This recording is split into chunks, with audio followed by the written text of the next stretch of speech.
a gentle farmer. I just love introducing this way of life to other people.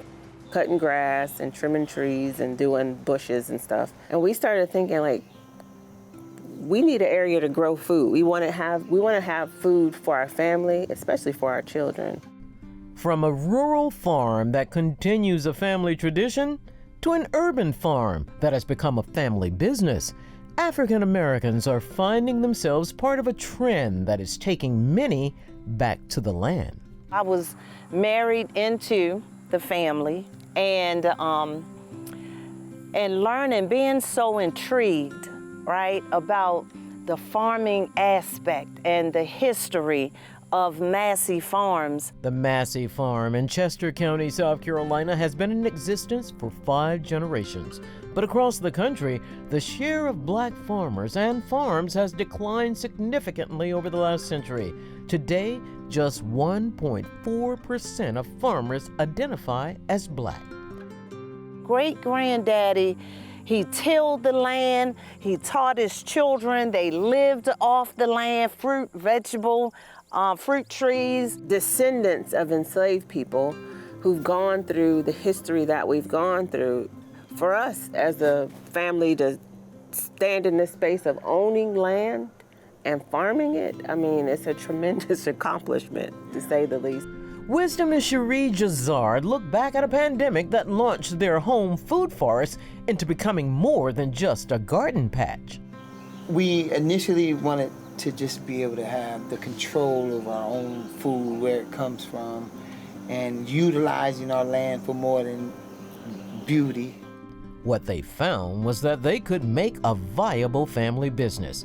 Farming 7 acres in half a year, Deep Roots has grossed more than $70,000, with projections for more than $100,000 by year's end. Access to land. There it is. Access to land, you can easily get the knowledge, right? You can get the support from other farmers in this region, but if you don't have land, you can't grow. Accessing land and money can be barriers. The history of the federal government, the USDA, and black farmers has not been an easy one. Many black farmers have fought policies that kept them from receiving government loans like other farmers. And we're going to seek the support of the USDA and the Farm Service Agency. As a matter of fact, I serve as an advisor on the Farm Service Agency board because I needed to know what y'all talking about so I could share it back with the farmers who didn't have that access. Both sets of farmers point out individuals have to educate themselves, not only on the business side.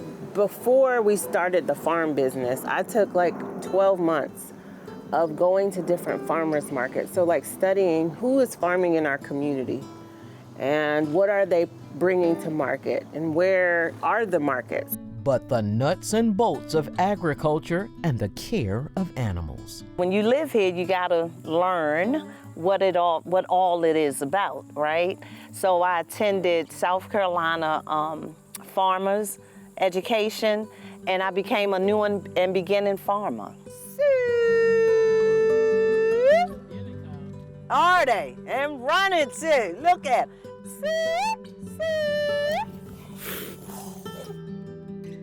From alpacas for sheared fiber to beef cows for meat and chickens for eggs, the Massey Farm provides for its family, but it also provides for participants in Williams' nonprofit called Battered But Not Broken, providing a way forward for formerly incarcerated women. If it wasn't for the desire of women being or having the desire to want to eat healthy, to want to just give back. So we come, we harvest vegetables, and we give it to local food banks. In Mecklenburg County, the Jazars decided Deep Roots needed to go deeper into the community. That's like a strong passion of ours. Yeah. We were able to inspire it in our own children. Our son works here full time now, and he's 19, and he knows this is the path that he wants to take. Deep Roots produce can be found at several farmers markets in the Charlotte area. At the same time, they're creating jobs. We're creating workforce development because we got people working here who are not working at Amazon, who aren't working at all these other places. They're getting paid $15, $16, $17 per hour. From feeding and taking care of animals, to harvesting foods to take to market, each farmer has their reasons for choosing this life.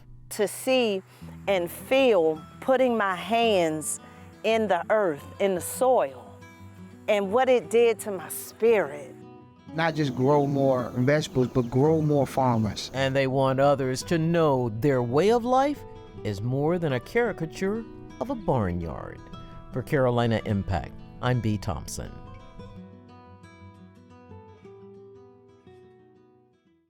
Thanks for watching, and if you don't want to miss any more great regional stories, please subscribe to our PBS Charlotte YouTube channel.